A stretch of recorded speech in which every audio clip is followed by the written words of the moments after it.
এভাবে তীব্র স্রোতের মুখে নিজের জীবন বাজি রেখে সন্তানের কবর রক্ষার আপ্রাণ চেষ্টা এক বাবার। চারদিকের ধেয়ে আসা রাক্ষসে পানি যাকে এক চুলো নড়াতে পারছে না, তিনি কোনো অতিমানব নন, তিনি কেবলই একজন বাবা, যিনি প্রকৃতির নির্মম বাস্তবতার বিরুদ্ধে বুক চিতিয়ে লড়াই করছেন। যে দৃশ্য দেখে চোখের পানি ধরে রাখতে পারেননি অনেকেই। মানুষ বন্যায় নিজের ঘর আর শেষ সম্বলটুকু বাঁচায়, কিন্তু এই বাবা বাঁচানোর চেষ্টা করছেন তার কলিজার টুকরো সন্তানের শেষ চিহ্নটি, যেখানে পরম শান্তিতে ঘুমিয়ে আছে তার আদরের সন্তান। সেই কবরটি গ্রাস করতে ধেয়ে আসছে পানির উত্তাল ঢেউ। একদিকে নিজের জীবনের চরম ঝুঁকি, অন্যদিকে মৃত সন্তানের প্রতি সীমাহীন ভালোবাসা। এই দুয়ের মাঝে দাঁড়িয়ে এক বাবার একাকী লড়াই আজ স্তব্ধ করে দিয়েছে সবাইকে।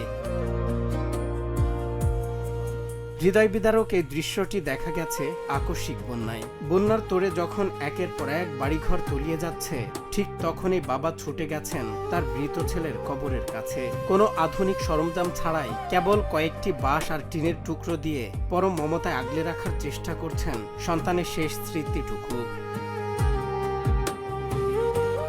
নিরাপদ আশ্রয়ের খোঁজে ছুটতে থাকা মানুষগুলো বাবার এই মরিয়া চেষ্টা দেখে চোখের পানি ধরে রাখতে পারেননি। স্থানীয়রা বলছেন, সন্তানের প্রতি বাবার ভালোবাসা যে কতখানি নিঃস্বার্থ হতে পারে, এই দৃশ্য তার এক জীবন্ত উদাহরণ। সামাজিক যোগাযোগ মাধ্যমে এই ভিডিওটি ভাইরাল হতেই শেয়ার করে কোটি মানুষ আজ এই বাবার ভালোবাসাকে ধন্যবাদ জানাচ্ছেন।